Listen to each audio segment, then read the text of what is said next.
Absennya dadakan. Oke, Assalamualaikum warahmatullahi wabarakatuh. Alhamdulillah, kita dapat berkumpul dalam kegiatan diseminasi sesi berbagi. Jadi alhamdulillahirabbil alamin wassalatu wassalamu ala asrofil anbiya wal mursalin wa ala alihi wa sahbihi ajmain. Terima kasih Bapak Ibu yang sudah berkenan hadir untuk sesi berbagi. Perkenalkan, nama saya Rizky Nopritasari, calon guru penggerak angkatan 10 dari SMA Negeri 34 Jakarta. Dalam hal ini, saya ingin berbagi pengalaman dan pemahaman saya mengenai budaya positif. Sebelumnya saya mau kasih pantun dulu. Ke Medan beli asinan halua. Jangan lupa beli tomat. Semoga Bapak Ibu guru semua masih ceria dan bersemangat. Oke, berikutnya. Adapun acara kita hari ini adalah agenda kita hari ini yaitu yang pertama pembukaan, yang kedua berbagi pemahaman, kemudian yang ketiga kesimpulan dan refleksi, dan yang keempat penutup. Baik, sebelum kita mulai acara hari ini, kegiatan hari ini, alangkah baiknya kita berdoa terlebih dahulu agar semuanya berjalan dengan lancar. Saya pimpin doanya saja ya Bapak Ibu. Kepada seluruh Bapak Ibu peserta diseminasi, kita akan berdoa menurut agama dan kepercayaan kita masing-masing. Berdoa dimulai.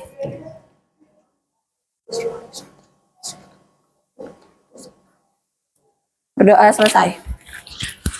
Oke, baik. Konsep-konsep budaya positif. Jadi kalau misalnya saya katakan budaya positif, sebenarnya yang di pikiran Bapak Ibu apa nih? Coba kalau saya mau tahu Bu Siska, budaya positif itu menurut Bu Siska apa?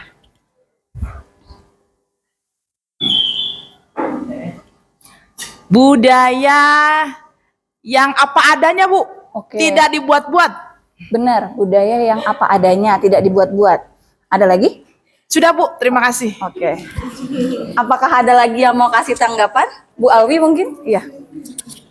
Budaya positif, budaya dan positif. Tentu di sini yang dimaksud dengan budaya positif itu adalah menumbuhkan atau apa yang dimaksudkan budaya-budaya atau kebiasaan yang kebiasaan-kebiasaan yang positif, yang baik tentunya. Yang baik tentunya. Terima kasih Ibu.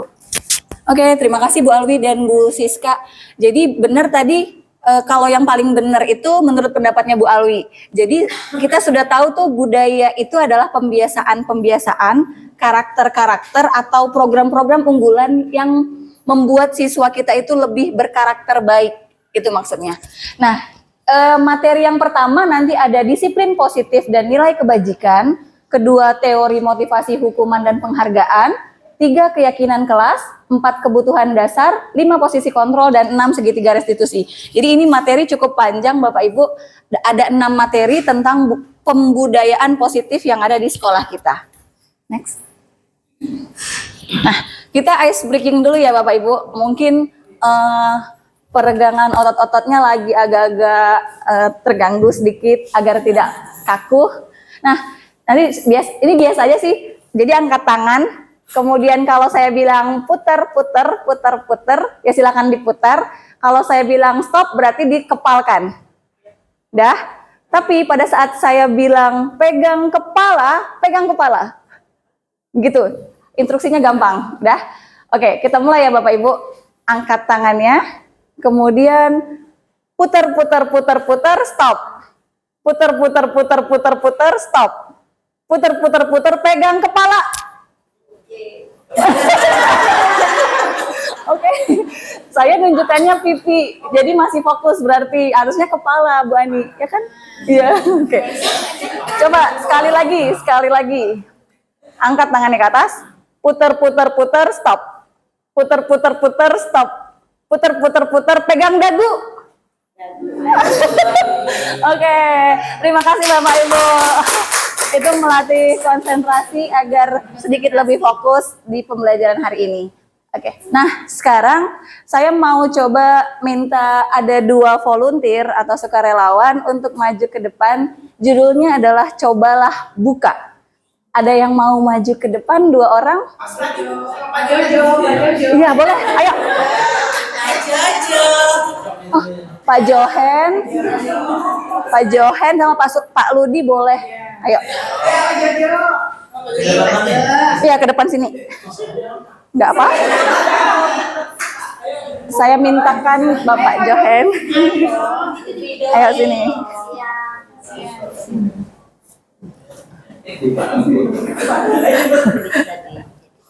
Hadap ke sana. Hadapnya ke kamera, Pak. Ya. Nah, sekarang instruksinya adalah Pak Johen sebagai orang yang si A, Pak Ludi si B. Nah, si A punya barang berharga yang berada di tangannya. Ada 2 barang berharga di tangan Pak Johen. Ini merupakan barang berharga yang sangat penting bagi kehidupan Pak Johen. Aslinya Pak Johen mungkin tidak akan memberinya kepada siapa-siapa karena dia sangat sayang sekali sama barang berharga ini. Tugas Pak Ludi sebagai orang yang B adalah merayu Pak Johen untuk membuka tangannya agar barang itu diberikan ke Pak Ludi. Boleh merayu, boleh mengancam, boleh mengintimidasi, atau gimana caranya agar Pak Johen membuka tangannya untuk memberikannya ke Pak Ludi. Coba kita mulai. Nggak ada apa-apa. Nggak ada. Maaf Pak, di sini ada. Nggak ada rahasia apa-apa. Nggak, di komisi ada anu sih. Di telinganya juga.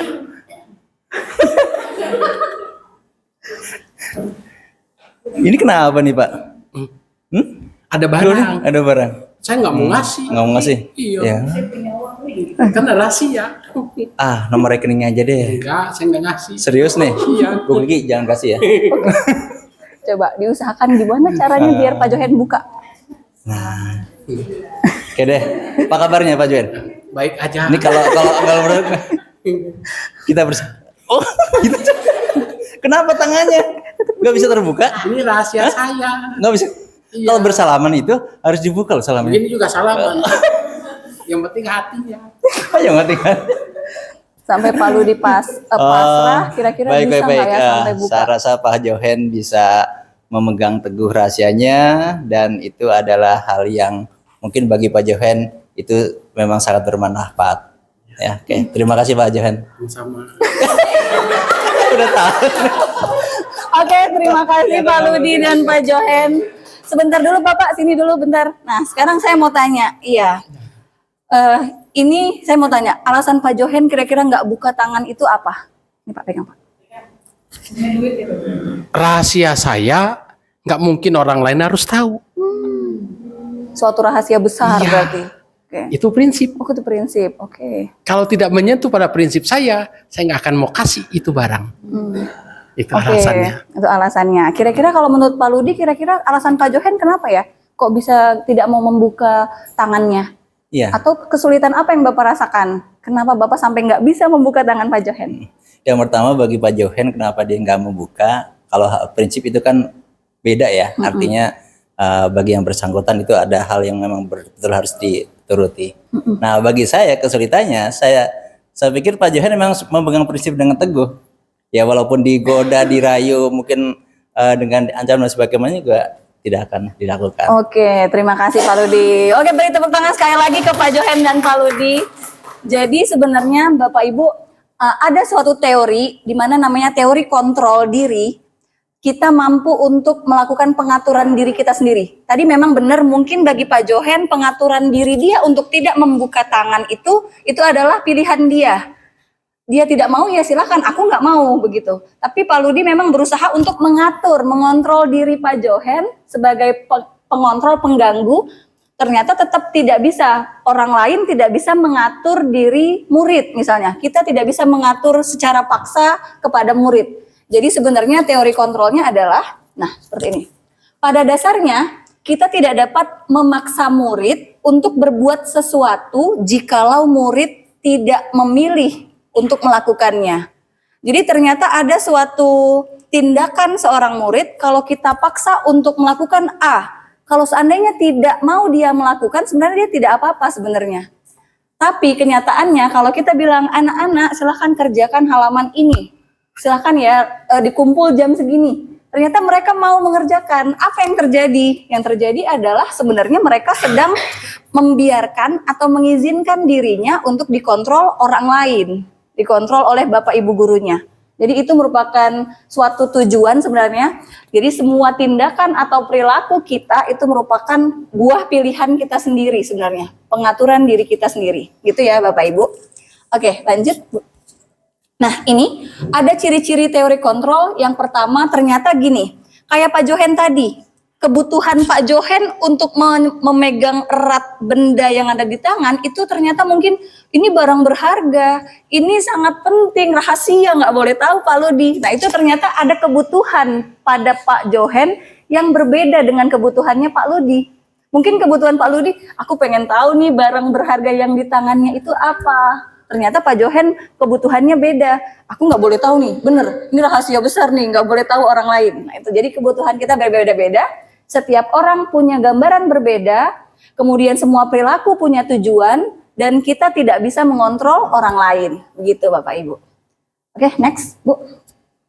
Nah, materi kita yang pertama adalah disiplin positif dan nilai kebajikan.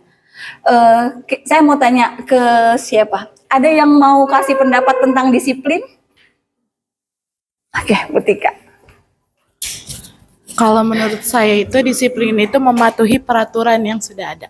Oke, mematuhi peraturan yang sudah ada. Ada lagi Bapak Ibu? Oke Ibu, mulai. Kalau menurut saya disiplin itu apa ya? Tadi Bu Tika mengatakan mematuhi peraturan yang ada. Kalau cuma mematuhi aja tapi tidak didasari dengan rasa tanggung jawab, kesadaran, maka dia ya lewat-lewat aja. Contoh misalnya, kita tahu bahwa jangan telat, murid nggak boleh telat, tapi kita guru sendiri memberikan contoh telat. Iya. Artinya teori disiplin untuk anak ya udah biar aja ibu itu bilang jangan telat, ibu sendiri suka telat. Jadi minimal disiplin itu adalah mencerminkan diri kita supaya imbas positifnya ke anak-anak juga diikuti gitu. Okay. Jadi disiplin itu sebenarnya itu. Gitu. Iya. Ada lagi Bu Mary mau tambahin? Sedikit Oke, saja, nggak apa-apa. Disiplin itu bagi saya itu komit untuk terhadap diri sendiri. Jadi apapun yang kita lakukan, kita harus komit dengan ini bahwa tugas yang diberikan harus siap dengan waktu yang ditentukan. Bahwa saya datang ke sekolah dengan waktu yang sudah ditentukan. Jadi berkomitmen dengan diri sendiri. Oke, iya benar. Oke, terima kasih Bapak Ibu sudah memberikan masukannya atau jawabannya. Jadi, next Bu. Nah, ternyata makna disiplin itu kalau berasal dari kata disiplina dan disipel, itu ternyata artinya adalah murid dan belajar. Ternyata disiplin nggak jauh-jauh dari kata-kata murid seorang anak. Ternyata itu memang benar tadi ada kata-kata yang disampaikan Bu Leilani, merupakan motivasi dari dalam diri anak tersebut. Jadi harus ada keyakinan dalam diri, dalam hati untuk melakukan suatu mematuhi peraturan yang ada. Jadi kalau tidak ada motivasi intrinsik atau hanya dari luar tadi yang dikatakan Bu Leilani, itu guru yang dilihatnya aja terlambat. Aku ngapain harus datang tepat waktu? Nah, itu dari luar, faktor luar. Sementara kalau faktor dari dalam, dia nggak mandang siapapun. Ya terserah, Bapak Ibu guru terlambat, orang lain terlambat, aku tetap harus disiplin, harus datang tepat waktu. Tanpa adanya hadiah, imbalan, atau reward. Kayak gitu. Nah, kemudian ternyata disiplin itu punya satu tujuan. Tujuannya apa? Mengontrol diri. Jadi kayak kita nih, kita disiplin untuk mengerjakan tugas-tugas sekolah, itu tujuannya apa? Punya satu tujuan. Aku itu seorang guru harus disiplin mengerjakan tugas. Jadi punya satu tujuan dan mampu mengontrol diri sendiri. Artinya mengacu kepada nilai-nilai yang kita sepakati bersama ataupun nilai-nilai kebajikan yang ada pada diri. Berikutnya Bu. Nah, tujuan disiplin itu tadi saya sudah sampaikan meningkatkan atau menumbuhkan motivasi dari dalam diri. Jadi sebenarnya kalau kita menyuruh siswa itu untuk kamu harus disiplin ya, itu caranya dengan menyentuh hatinya sebenarnya.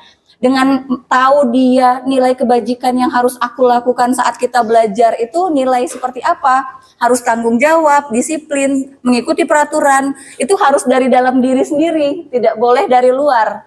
Kita mempengaruhinya hanya interaksi secara luar saja, tapi tetap motivasinya harus dari dalam diri sendiri, Bapak Ibu. Next. Nah, ada nilai kebajikan universal. Nah, ini sering kita dengar nilai kebaikan, sebenarnya kebajikan-kebajikan. Apa saja sih nilai kebajikan? Sebenarnya nilai kebaikan itu sangat banyak. Seperti halnya Bapak Ibu yang sedang mendengarkan saya di sini, berarti ini sebenarnya adalah peduli. Nah, kayak gitu. Atau tekun mendengarkan, itu nilai kebajikan. Namun, nilai kebajikan yang sering kita lihat adalah ada di proyek profil pelajar Pancasila. Next. Nah, ini ada 6. Bapak Ibu mungkin sudah pada tahu semuanya, ada imtak, bernalar kritis, kemudian mandiri, kebinekaan, bergotong royong, dan kreatif. Kalau kita bisa berefleksi, kira-kira anak kita yang di kelas itu sudah beriman bertakwa belum? Kayak gitu. Ada yang mungkin sudah, ada yang kalau kita suruh sholat aja pun susahnya minta ampun, sampai ngumpet-ngumpet dimanapun tuh kita sampai nggak ketahuan tuh ada. Jadi ini semestinya nilai kebajikan yang sudah tertanam dalam diri seorang anak. Yang kedua, mandiri. Insya Allah anak-anak sudah pada mandiri semua. Bernalar kritis. Nah, ini juga hampir setengah-setengah. Tidak semua atau belum semua bernalar kritis. Gotong royong, itu insya Allah udah. Kreatif, beberapa sudah kreatif. Dan berkebinekaan itu harus menghargai budaya yang ada. Nah, ini ada saya sampaikan lagi beberapa nilai kebajikan yang sering kita ketahui seperti rasa hormat, integritas, mandiri, antusias, kerjasama, dan lain-lain. Oke, nah kita lanjut lagi. Nah ini, ada 3 motivasi perilaku manusia. Sekarang saya tanya ke Bapak Ibu, siapa ya?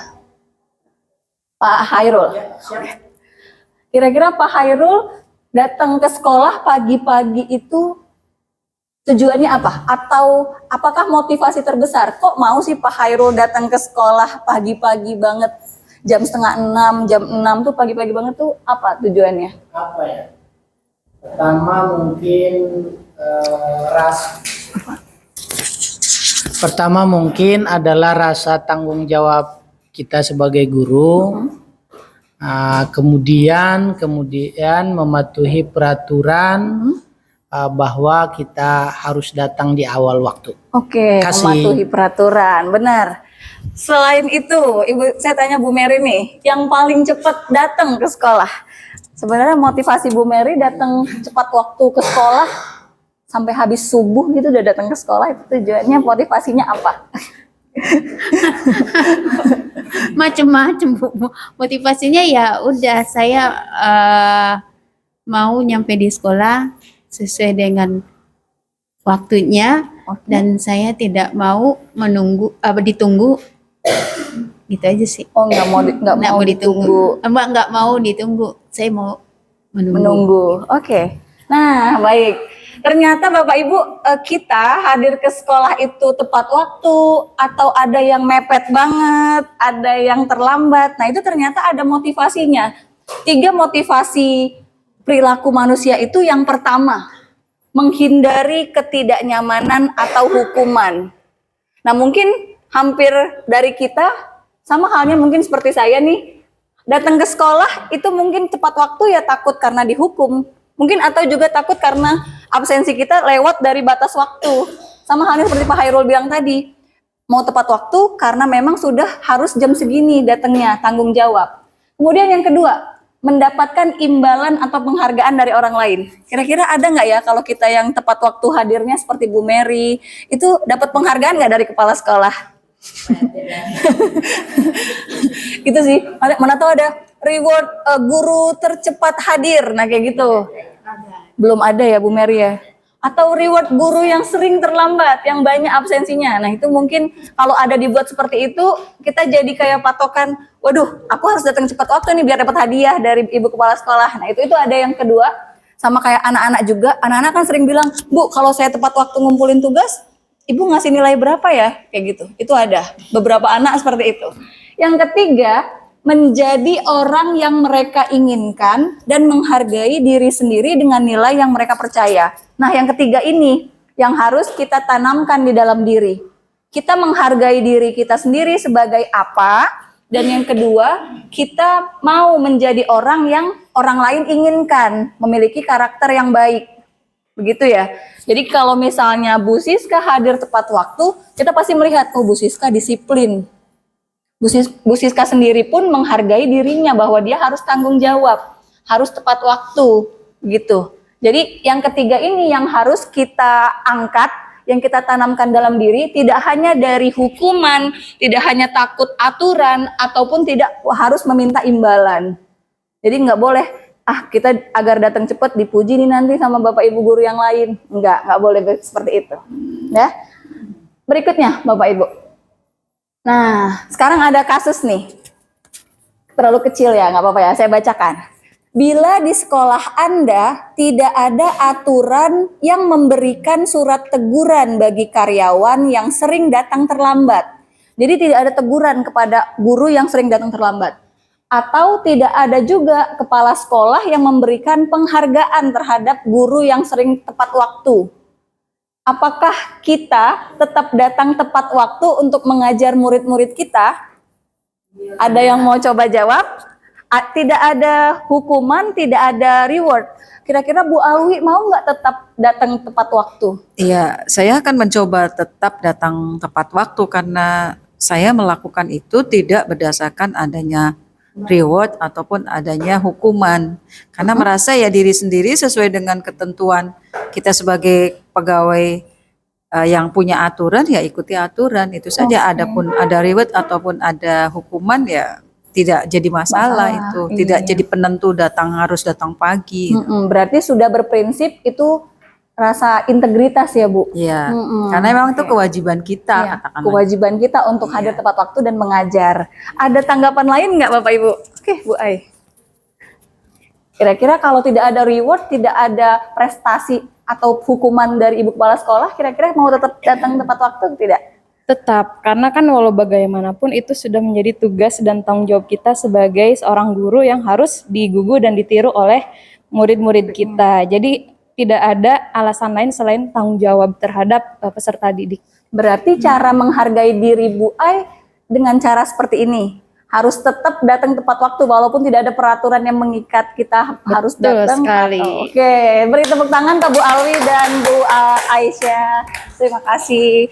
Nah, jadi tetap ya Bapak Ibu, kita sebagai guru balik lagi ke dalam hati sanubari. Ternyata kita punya tanggung jawab untuk mendidik dan mengajarkan anak dan hadir tepat waktu dulu. Tepat waktu itu menandakan kalau kita memberikan contoh ke anak-anak bahwasanya ini loh kata-kata disiplin. Kamu harus disiplin seperti Bapak Ibu guru yang mencontohkan terlebih dahulu. Dah. Next. Nah, sekarang materi kita tentang budaya positif yang berikutnya adalah hukuman, konsekuensi, dan restitusi. Hukuman dulu yang pertama. Kira-kira kalau misalnya dengar kata disiplin, wakil kesiswaan sering tuh, kamu harus disiplin. Berarti ada kata istilah lagi, dihukum, hukuman. Kira-kira menurut Bapak Ibu hukuman itu apa ya? Sanksi terhadap siswa atau peserta didik yang melanggar tata tertib di lingkungan sekolah. Iya Ibu, sanksi yang melanggar tata tertib di lingkungan sekolah. Kira-kira sepakat Bapak Ibu? Sepakat. Jadi kalau misalnya ada anak yang terlambat, perlu dihukum tidak? Perlu. Dihukumnya kira-kira dengan cara apa, Bu Lelani? Kan anak-anak itu sebelumnya kan sudah dikasih tahu bahwa ini loh ada aturan kalau kamu terlambat seperti itu. Makanya itu kan gunanya sosialisasi ya. Aturan gini. Jadi kalau kamu misalnya terlambat berarti hukumannya contoh nih. Yang udah budaya kita ya kan bersih-bersih ya. Bersih-bersih entah bersih-bersih apa. Jadi siswa juga tahu bahwa oh iya nih saya terlambat. Pasti saya nanti hukumannya bersih-bersih. Jadi mereka juga harus menyadari bahwa kalau mereka melakukan suatu kesalahan artinya melanggar aturan, maka dia akan tahu, oh nanti saya menerima sanksi ini. Jadi itulah. Tapi kalau sanksi itu diberikan tanpa ada kesalahan, baru itu namanya melanggar hukum. Jadi tetap iya, hukuman benar, tetap. itu bukan berarti menjas atau memberikan efek negatif, tapi justru memberikan efek positif buat siswa supaya dia tidak telat lagi gitu. iya, Bu. Gitu ya. Benar Itu ya, menurut saya ya Bu memberikan Rizky ya. Oke, terima kasih Ibu. Benar, beberapa rata-rata yang dikatakan oleh Bu Eni dan Bu Lailani, hukuman itu sifatnya sanksi yang tegas terhadap anak yang melanggar peraturan. Memang harus jelas-jelas peraturan itu ada untuk dipatuhi sebenarnya, cuma anak tidak mematuhinya. Namun ternyata Bapak Ibu, berdasarkan pemahaman yang kami pelajari di program Guru Penggerak, hukuman itu sebenarnya ciri-cirinya yang pertama, sebenarnya tidak terencana atau tiba-tiba. Ternyata dikatakan di situ hukuman tiba-tiba, memberikan suatu hukuman jika anak salah. Dan anak tidak tahu awalnya itu kita mau dihukum jika berbuat salah atau melanggar peraturan.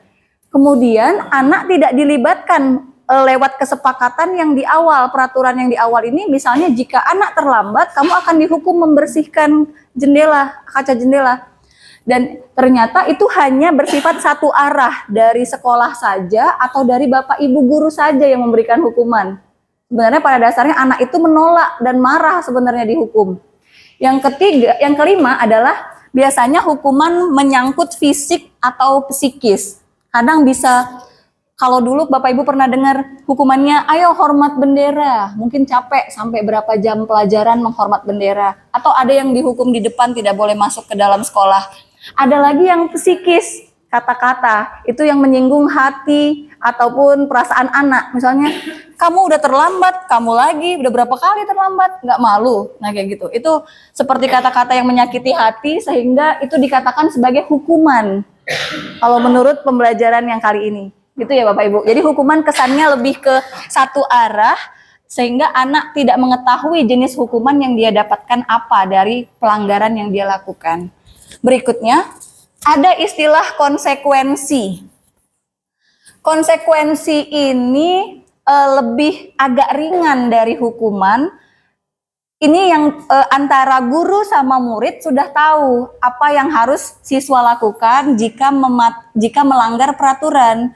Namun ini harus dalam bentuk berdasarkan data. Jadi ada data dulu yang mampu diukur dan ada istilah kalau kamu berulang lagi melakukan kesalahan sampai 2 atau 3 kali terlambat, baru ibu suruh melakukan apa konsekuensinya. Atau seperti contoh tadi, ada siswa yang menyoret-nyoret meja. Jadi dari situ kan itu salah tuh pelanggarannya. Si ibu guru melihat awal masih nggak apa-apa. Tahapan kedua udah dibilang, kalau kamu menyoret lagi berarti kamu harus konsekuensinya menghapus coretan yang ada di meja. Atau bisa jadi seperti ini, Pak Fajar nyuruh anak-anak turun ke bawah, ternyata telat turun ke bawahnya sampai 15 menit.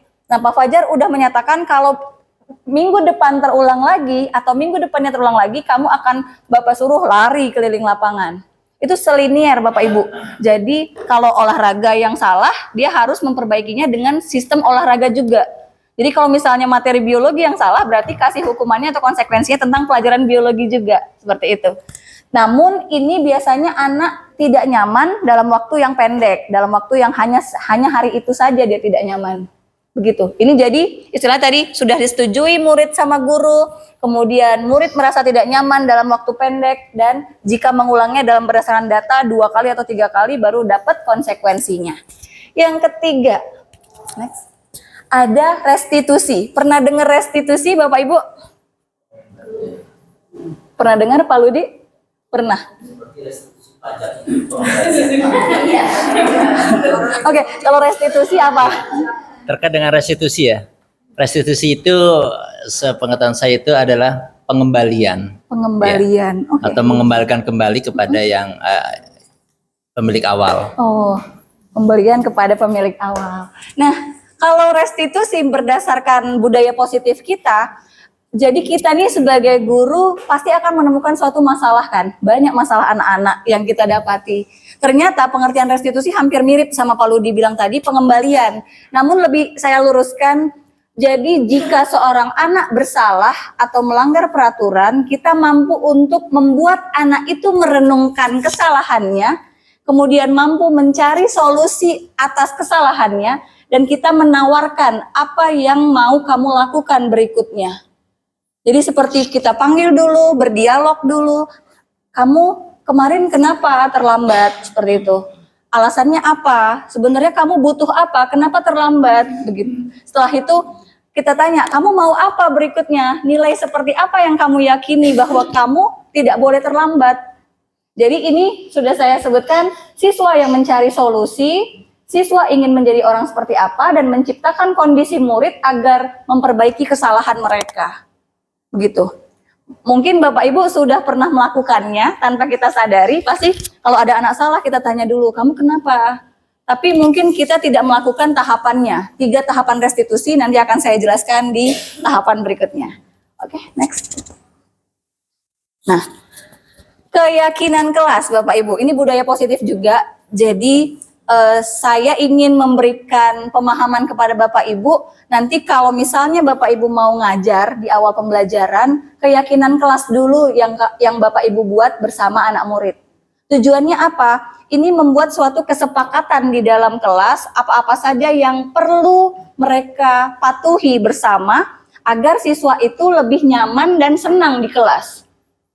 Sama halnya seperti mungkin ada kata-kata, kita perlu menghargai teman, itu keyakinan kelas. Atau juga kita perlu membuang sampah pada tempatnya, itu juga jadi keyakinan kelas bersama. Jadi, next Bu Tata, kita lihat di sini. Nah, ini kalau pertanyaannya seperti ini, hubungannya ke keyakinan. Mengapa kita menggunakan helm saat berkendara? Bu Ai yang pengendara nih. Iya. Kira-kira apa jawabannya? Sesuai pengalaman ya, kenapa kita menggunakan helm saat berkendara itu demi keamanan kita. Karena baik jarak jauh ataupun dekat, yang namanya celaka ya celaka aja. Kita nggak pernah tahu kan celaka itu di jarak yang jauh atau dekat. Jadi itu ada demi keamanan kita supaya kalau terjadi kecelakaan pun itu tidak terlalu berat dampaknya terhadap tubuh kita. Oke, berarti saya bisa ambil kesimpulan kalau Bu Ai bilang kalau pakai helm itu akan selamat. Lebih aman, benar, lebih aman. Nah, jawaban Bu Ai tadi, kalau kita pakai helm, keyakinan Bu Ai itu lebih aman di jalan. Kita nggak tahu jarak dekat atau jauh, kita tersenggol orang di mana, nah kayak gitu.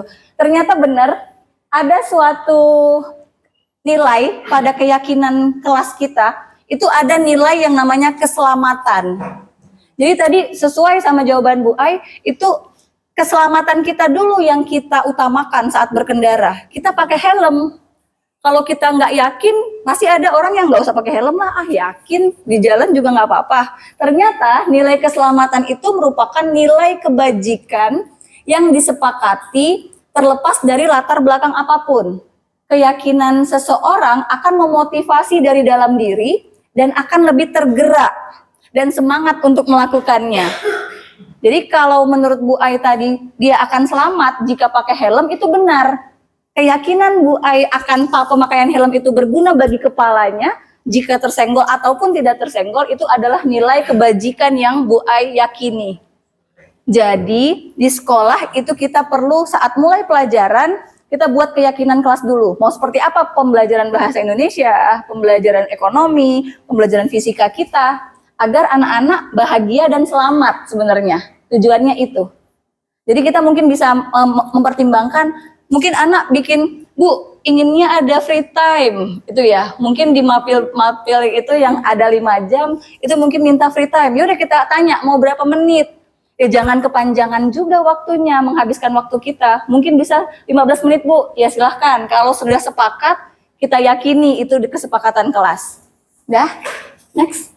Nah, ini pengalaman saya membuat keyakinan kelas. Bagi Bapak Ibu yang sudah pernah, ya alhamdulillah berarti sudah memahami dan mengaplikasikannya di kelas. Yang pertama kita jelaskan dulu keyakinan kelas itu seperti apa. Ya, yaitu kelas impian yang diinginkan anak-anak, seperti itu. Yang kedua, kita tanya, curahkan pendapat, bebas. Jadi seperti saya tanya Pak Suradi, mau kelasnya seperti apa, Pak Johan seperti apa mau kelasnya, semua menulis, bebas. Setelah itu, tahapan ketiganya adalah memilih gagasan yang paling penting dan paling banyak dipilih oleh anak-anak. Jadi seperti kayak mengerucutkan permasalahan ataupun mengerucutkan keyakinan yang mau diangkat. Setelah itu, siswa menyimpulkan di dalam sebuah poster dituliskan semuanya 10, dan biasanya ini kata-katanya harus dalam bentuk yang positif. Tidak boleh pakai jangan gitu. Boleh pakai tidak boleh pakai kalimat negatif, tapi gunakan kalimat positif. Gunakan kalimat-kalimat nilai kebajikan yang ada. Misalnya perlu disiplin masuk kelas, kemudian perlu menghargai orang lain, menghargai teman, atau siswa perlu membuang sampah pada tempatnya, atau siswa perlu mengikat rambutnya saat pembelajaran kimia, mungkin seperti itu. Nah, setelah itu buat posternya dan ditandatangani oleh seluruh anak-anak. Kemudian ditempel di dinding depan kelas. Dari sini, jika anak tersebut melanggar keyakinan kelas, maka kita bisa melakukan restitusi. Kita bisa tanyakan, keyakinan kelas kita seperti apa? Kamu ingat nggak kita sudah bikin kesepakatan kelas? Kenapa kamu langgar? Jadi ada dasar, Bapak Ibu. Ada dasar bahwa kita bisa membuat atau merefleksikan balik anak-anak itu ingat nggak keyakinan kelas yang sudah dibuat. Seperti itu. Ini contohnya saya buat di pembelajaran biologi waktu kelas 11 awal. Oke. Kayaknya tegang nih Bapak Ibu. Iya. Oke. Oh, boleh tanya. Mau tanya Bu Ani, silahkan. Keyakinan kelas ya. Kan nggak selamanya berjalan mulus tuh keyakinan kelas. Kalau misalkan ada yang melanggar, hukumannya sudah kita tetapkan duluan nggak? Oke, kalau ada yang melanggar. Jadi hukumannya sudah kita sepakati belum gitu? Boleh kita sepakati, boleh juga kita lakukan restitusi Bu Ani. Jadi kita tanya dulu, atas dasar apa kamu melakukan atau melanggar kesepakatan yang sudah kita buat? Setelah itu mau kamu apa? Harusnya kamu seperti apa ya? Seperti itu. Di awal boleh kalau Bu Ani mau nyampaikan bagaimana hukumannya atau konsekuensinya, itu boleh disampaikan di keyakinan kelas. Boleh di awal, itu lebih baik. Malah anak-anak jadi tahu, oh ternyata kalau aku melanggar, jika masuk pelajaran Bu Ani udah lewat 10 menit, itu sudah tidak boleh. Konsekuensinya apa? Gitu. Itu boleh diberikan di awal atau disampaikan ke anak-anak. Itu lebih baik, Bapak Ibu. Ya. Oke, lanjut. Nah, sebelumnya saya mau ice breaking lagi. Apa ya ini ya? Oke, tepuk semangat aja deh. Caranya biasa, tepuk semangat. Semangat. Bisa sekali lagi ya. Oke, kayaknya Pak Ludi semangat nih. Oke nih. Oke, tepuk semangat. Semangat. Oke, terima kasih Bapak Ibu. Nah, selanjutnya mudah-mudahan lebih semangat lagi dan tidak ngantuk. Materi kita yang keempat yaitu kebutuhan dasar manusia dan dunia berkualitas. Nah, ternyata, next Bu Tata. Nah, ternyata begini, kita itu hidup di dunia ini punya 5 kebutuhan. Kebutuhan yang pertama, kebutuhan bertahan hidup. Kira-kira kalau bertahan hidup itu seperti apa, Bu SR? Kita butuh bertahan hidup itu seperti apa? Kita butuh apa sebenarnya agar bisa bertahan hidup? Oke, kekuatan. Lain lagi? Kesabaran. Oke, lagi? Makan. Bener. Kalau Pak Johen, kalau agar Pak Johen bisa hidup, kira-kira butuh apa? Istri. Adaptasi. Iya, papan, pangan, sandang. Benar Bapak Ibu. Jadi ternyata kita butuh rasa bertahan hidup itu yang pertama pasti makan dulu sebagai makhluk hidup. Kalau kita nggak makan, nggak mungkin kita nggak hidup. Kebutuhan primer. Sandang. Sandang itu baju, pakaian. Kemudian papan, rumah. Nah balik lagi, kita melihat anak-anak kita. Kira-kira ada nggak ya anak KJP yang tidak punya rumah, tinggalnya di luar, atau bahkan hari sekolah-sekolahnya dia nggak makan? Ada. Nah itu sangat menyedihkan, artinya kita ternyata latar belakang kebutuhan anak itu berbeda-beda. Ada yang dari rumahnya makanannya enak, rumahnya fasilitasnya mewah. Itu kebutuhan dasar hidup manusia. Yang kedua, kita lihat ada diterima dan disayang. Siapa sih yang nggak mau diterima di lingkungannya? Siapa juga yang nggak mau disayang? Pasti semua ingin ada yang menyayangi. Apakah itu istri, suami, anak-anak, anak murid. Ada yang sampai bilang, aku sayang sama Bu Siska. Itu ada nggak siswa kita? Nah kayak gitu. Ada kan? Oh enggak. Ada pasti. Kemudian diterima. Itu diterima benar. Namun diterima ini saya bisa pastikan begini. Ada orang-orang yang mengelompok di orang-orang yang mampu menerima kita. Ada juga orang-orang yang menjauhi komunitas-komunitas yang tidak mampu menerima kita. Coba lihat aja anak-anak sekarang.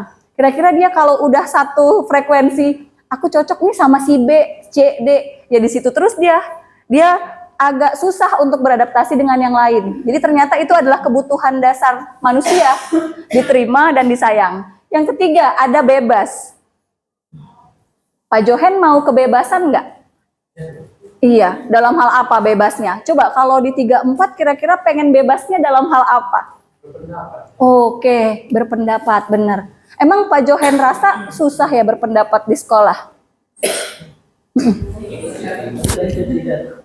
Bebas berpendapat. Tapi kan selama ini mudah kan berpendapat di 34? Kalau di 34 itu ya bebas sih. Tetapi ada hal-hal yang memang harus dijaga juga. Oke. Gitu. Jadi bukan berarti bebas sebebas-bebasnya. Iya, memang bebas benar. ada aturan. Ada aturan. Gitu. Jadi bebas pada porsinya, tupoksinya. Iya, oke. Nah, itu menurut Pak Johen benar. Kita punya kebebasan berpendapat. Itu benar sekali, kita ada rasa aku ingin berpendapat ya, tapi aku takut nanti diterima nggak ya ini sama orang lain. Nah, seperti itu. Yang ketiga, ada kebutuhan dasar senang. Itu pasti.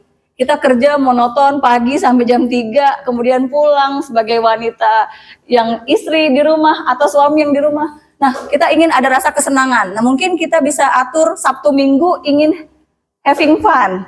Iya kan, Bu Tika, bener, kepada anak mungkin, jalan-jalan ke pantai gitu ya Bu Alwi ya. Tuh bener Bu, SR bilangnya masak, hobinya disalurkan. Nah itu ada rasa senang ternyata. Tuh, mulai jalan-jalan, Sabtu Minggu sama Bu Fatma ke Jogja, kayak gitu. Jadi, jadi sebenarnya kasih sayang. Iya benar, itu kita kayak ada ikatan dengan keluarga untuk mengalami rasa senang. Rasa senang itu perlu. Jadi nggak perlu harus stres dengan kerjaan, kita perlu ada rasa istirahatnya. Setelah itu ada yang bisa. Bisa itu seperti kita ada rasa kebutuhan untuk penguasaan terhadap suatu lingkungan tertentu. Ada sifat sedikit untuk mampu, aku tuh bisa, aku itu mampu berkuasa di sini. Sama halnya seperti Bapak Ibu sebagai guru di kelas, pemimpin pembelajaran, kita bisa menguasai kelas itu, mampu sedikit lebih banyak mengontrol siswa-siswa kita mau seperti apa yang kita harapkan. Itu ada istilah kebutuhan di bisa atau penguasaan diri. Oke, next.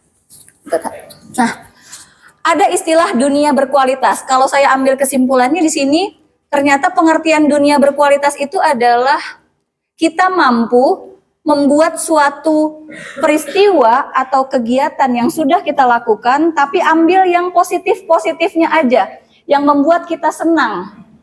Jadi yang membuat kita sedih-sedih, galau, atau merasa terancam, terintimidasi, itu dibuang jauh-jauh. Sehingga kita sebagai guru mampu membuat anak itu untuk melakukan dunia berkualitasnya dalam kehidupan sehari-hari. Jadi kalau kita ngelihat anak, ya ceria-ceria aja, aktif, berkomentar dengan baik, berperilaku baik, itu adalah dunia berkualitas. Gitu ya Bapak Ibu. Lanjut. Nah, lanjut next. Terus, itu udah. Nah, ada 5 posisi kontrol. Di sini, ini istilah dari bagaimana kita mengatur orang lain atau bagaimana kita berperilaku di hadapan siswa. Yang pertama, oke, saya kasih kasus dulu. Jadi gini Bapak Ibu kasusnya. Bila Anda adalah seorang kepala sekolah, penerapan disiplin apa yang Anda lakukan untuk kasus Hana? Mengapa? Jadi ada kasus Hana kayak gini. Tisa dan Hana dipanggil masuk ke ruangan Ibu Dewi. Baru saja mendapatkan pengaduan dari Ibunda Tisa bahwa Hana menggunakan kata-kata kasar dan merendah-rendahkan Tisa di sosmed.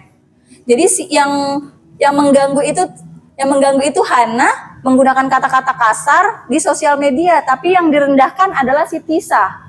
Ibunda Tisa tahu dan teradu oleh seseorang apa yang harus kita lakukan sebagai kepala sekolah atau sebagai guru. Nah, kira-kira penerapan disiplin apa yang kita lakukan untuk kasus Hana? Ada yang mau coba jawab? Oke, boleh Lani. Mencari dulu bukti. Mencari dulu bukti. Bener nggak gitu ya? Jadi data ya, by data. Jadi buktinya dulu diperlihatkan. Seperti kita kalau misalnya juga ke anak kan, ternyata kalau udah terbukti baru kita kasih konsekuensinya kan. Oke, iya, Jadi sebaiknya kita panggil keduanya, terus mana bukti dari sosmednya diperlihatkan. Iya. Jangan hanya satu Omongan arah saja ya. ya, Jadi kalau satu kita arah. panggil sebaiknya dua-duanya gitu kan. Yang penting itu bukti, mencari bukti. Iya. Ini lanjut aja ya. Lanjut aja. Oke. Nah, benar. Jadi ini ada suatu bukti, kata Bu Lelani harus ada bukti otentik dulu. Jelas-jelas bahwa Hana merendahkan Tisa di sosmed. Oke, tambahin sedikit nggak apa-apa Bu.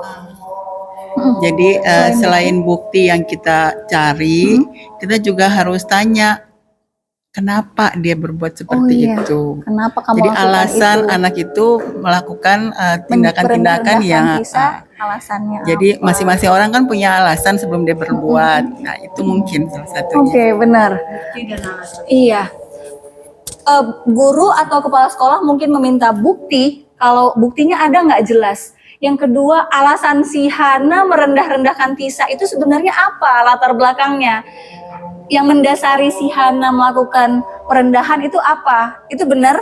Namun mungkin kita sebagai kepala sekolah atau sebagai guru, kita harus bisa bersikap sebagai manajer, di mana nanti langkah restitusi kita lakukan. Di tahapan menanyakan, mengidentifikasi kestabilan, kemudian menanyakan keyakinan yang sudah kita buat di awal, dan yang terakhir ada melakukan suatu penstabilan dan apa Bu Tata? Meyakinkan keyakinan. Oke, kita lanjut. Nah, ini ternyata ada 5 posisi kontrol guru. Nanti kita akan lihat kita ada di posisi mana. Pertama, ada posisi guru yaitu penghukum. Itu biasanya menyangkut fisik atau verbal.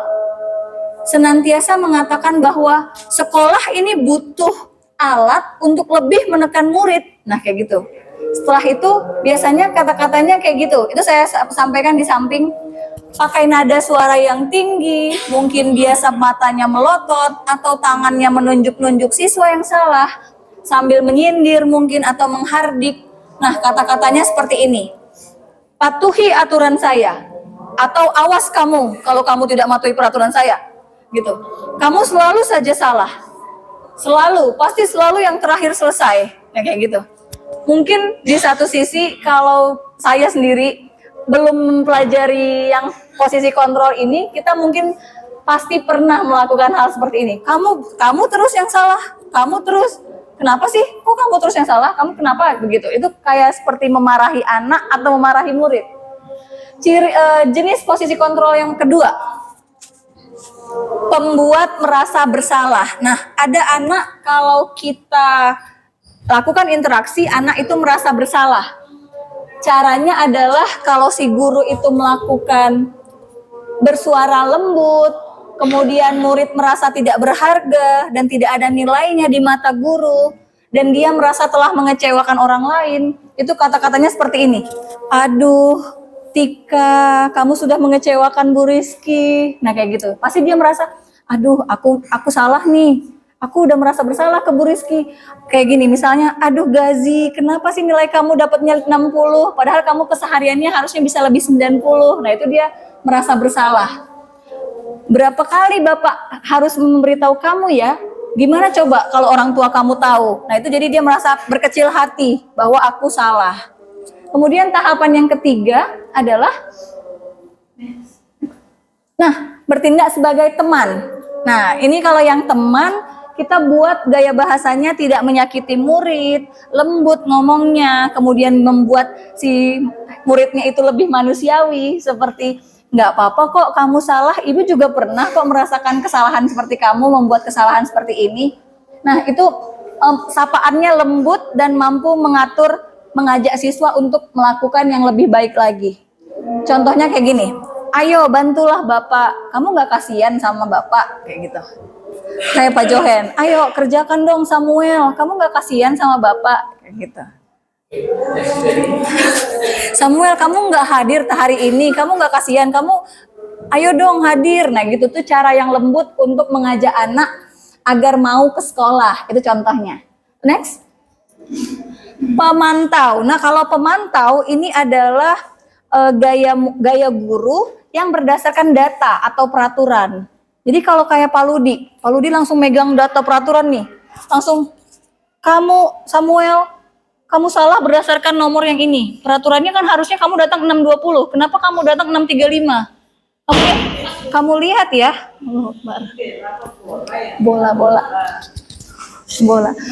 Jadi di checklist gitu kesalahannya.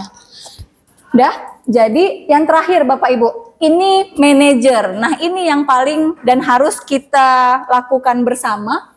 Gaya-gayanya yaitu mendukung murid untuk mencari solusi masalahnya, kita bimbing untuk dapat mengatur dirinya dan mengembalikan murid ke karakter yang sebenarnya, ke kelompok yang sebenarnya. Jadi ini sebenarnya tahapan seperti, coba lihat kalimatnya.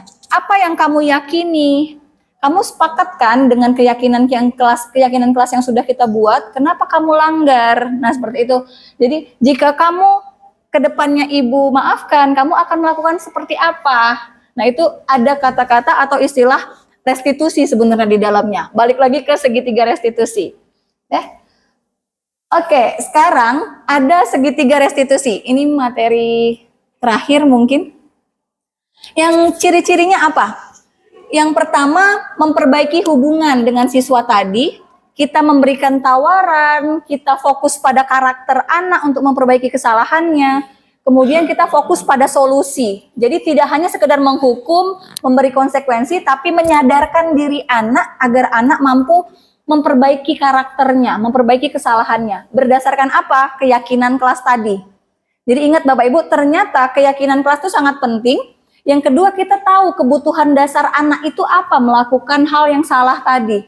Yang ketiga, kita lakukan restitusi. Next. Nah, tahapannya begini Bapak Ibu. Yang pertama, ada menstabilkan identitas. Ini dicirikan dengan kita anggap permasalahan itu ada solusinya. Kita anggap permasalahan itu adalah manusiawi, semua orang berhak salah. Begitu intinya, kuncinya. Tahapan kedua adalah yang miring ke atas, validasi kesalahan. Nah, di sini kita tanyakan, sebenarnya maunya Pak Johen seperti apa? Atau kebutuhan dasar apa yang, kenapa Pak Johen melakukan ini? Butuh apa sebenarnya Pak Johen? Itu validasi kesalahan. Tapi kita akan tanya, kamu siap nggak untuk memperbaiki diri kamu? Kamu tahu kan ini salah? Nah, kayak gitu. Dah, tahapan ketiga yaitu menanyakan keyakinan. Nah, di sini nih penekanannya, kita balik ke kesepakatan awal tadi yang kita tulis keyakinan kelas sampai 10 nomor. Kita tanya, Pak Johen, Bapak tahu kan keyakinan kelas kita itu seperti apa? Harus apa? Berarti Bapak sudah melanggar keyakinan kelas yang mana? Untuk kedepannya Bapak mau menjadi orang seperti apa nih? Yakin nggak menjadi orang yang lebih baik? Nah, kayak gitu Bapak Ibu. Dah, next. Oke, ini terusin aja. Ya, lanjut. Nah, oke, sekarang Bapak Ibu bisa lihat contoh kecil dari video yang saya putar.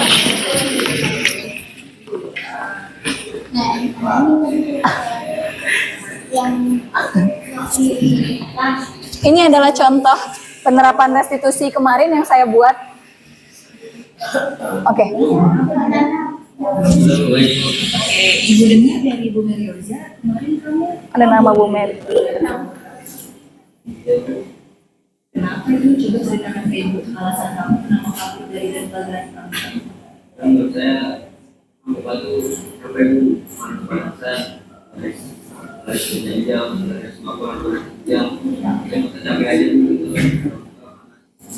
itu alasan bilang ya. Berarti memang manusiawi kalau bilang rasa itu memang di jam 1. Ini tahapan menstabilkan identitas. Saya bilang manusiawi kok kalau kamu mau lari dari pramuka karena panas. Alasannya apa? Butuh apa sih? Oh,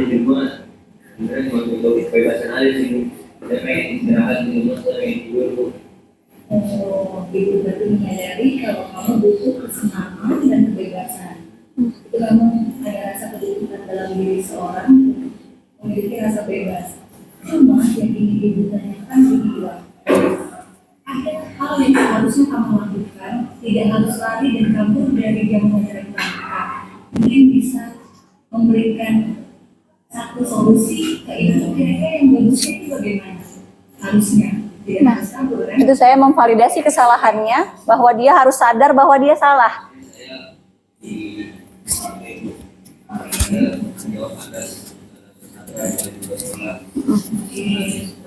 Nah, si Gilang mulai menawarkan saya harus seperti ini, Bu, seperti ini. Sudah mulai berpikir solusinya seperti apa ya? Gitu. Pelajaran pramuka gitu. Oke, baik Gilang. Jadi dulu kita pernah membuat kesepakatan kelas. Nah, saya sempat menanyakan keyakinan kelasnya. Ada hubungannya dengan kegiatan pramuka saat kamu kabur ini. Itu kamu melanggar keyakinan kelas yang mana? Oke, berarti ada rasa kurang tanggung jawab ya. Sekarang ibu kembali lagi ke Gilang. Kira-kira kamu ada solusi nggak untuk kedepannya seperti apa harusnya? Saya sih akan bekerja di supaya saya terus Oke, udah kali.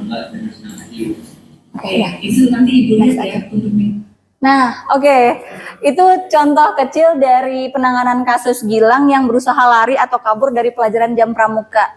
Beberapa anak pernah ketahuan memang seperti itu, jadi saya coba untuk membuat Gilang menyadarkan diri agar dia tahu bahwa itu salah. Dan keyakinan yang dia harus yakini adalah dia harus tanggung jawab, harus disiplin terhadap kegiatan pramukanya. Tadi saya ada membilangkan tawaran kamu, solusinya seperti apa? Iya Bu, baik. Saya akan minggu depan akan melakukan latihan pramuka dengan baik dan mengikutinya dengan cara yang tanggung jawab. Nah, seperti itu Bapak Ibu.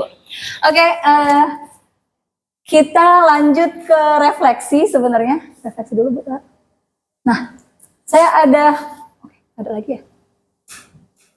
Nah, ini aja deh. Nah, saya mau coba tanya ke Bapak Ibu Guru, kita sudah selesai nih mempelajari budaya positif diantaranya nilai kebajikan, disiplin positif, posisi kontrol guru sebagai penghukum, manajer, teman, kebutuhan dasar orang, kebutuhan dasar manusia, ada yang merasa senang, bebas, bertahan hidup, kemudian merasa diakui, ada juga yang terakhir restitusi, cara penstabilan identitas dan menanyakan keyakinannya.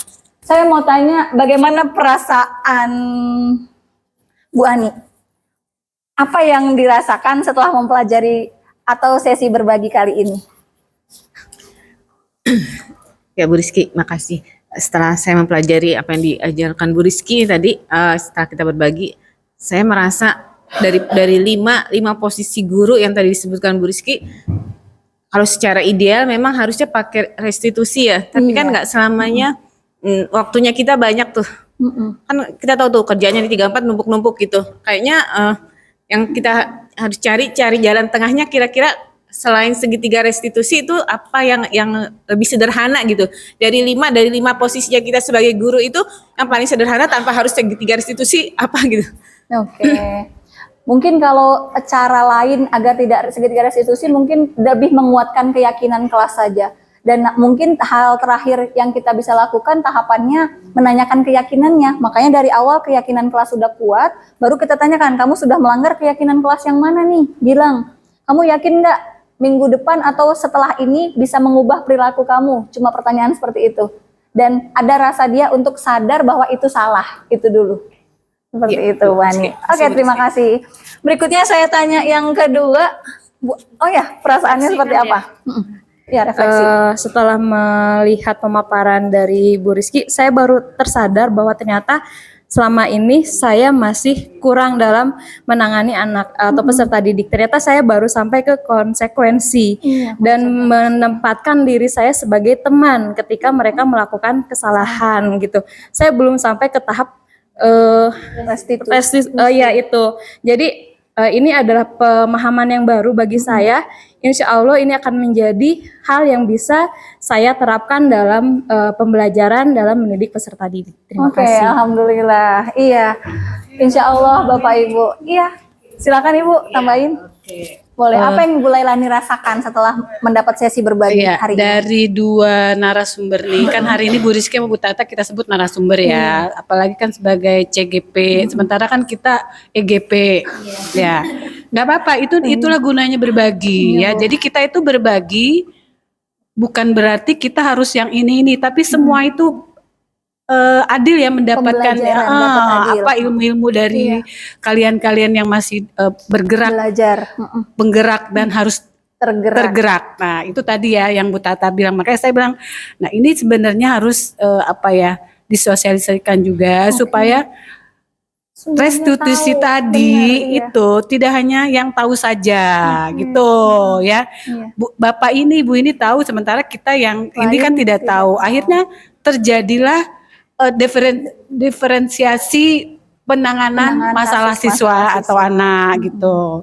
Jadi kalau ini semuanya sudah mendapatkan ilmu yang sama, pasti semuanya juga akan melakukan hal positif yang sama gitu. Jadi marilah kita berbagi, jangan hanya untuk satu atau dua orang, tapi libatkan semua. Nah, ini salah satu contoh ya, libatkan semua gitu supaya kita yang tidak tahu tidak disalahkan. Oh, ibu ini masih begini kok, masih jadul penanganan siswanya. Sementara kan ada ilmu yang harus kita terapkan yang baru seperti ini gitu. Iya, benar. Itu ya Bu Rizky ya, iya, itu loh ya. Terima kasih Bu Lailani. Oke. Terima kasih Bapak Ibu yang sudah memberikan refleksinya. Alhamdulillah. Jadi bisa saya simpulkan sebenarnya setelah sesi berbagi ini, setelah saya tadi berbagi budaya positif yang harus Bapak Ibu, yang sudah Bapak Ibu dengar, insya Allah Bapak Ibu kita semua harapkan, SMA 34 harapkan guru-guru, kepala sekolah, stakeholder yang ada itu mampu menumbuhkan budaya positif dari segi disiplinnya, nilai-nilai kebajikan anak-anak murid, kemudian kita tahu kebutuhan dasar anak-anak itu apa sebenarnya, kenapa alasannya melakukan pelanggaran atau disiplinnya seperti apa. Dan yang keempat, kita tahu langkah-langkah melakukan penanganan kasus lewat segitiga restitusi. Oke, begitu saja Bapak Ibu, terima kasih banyak. Saya akhiri dengan Assalamualaikum warahmatullahi wabarakatuh.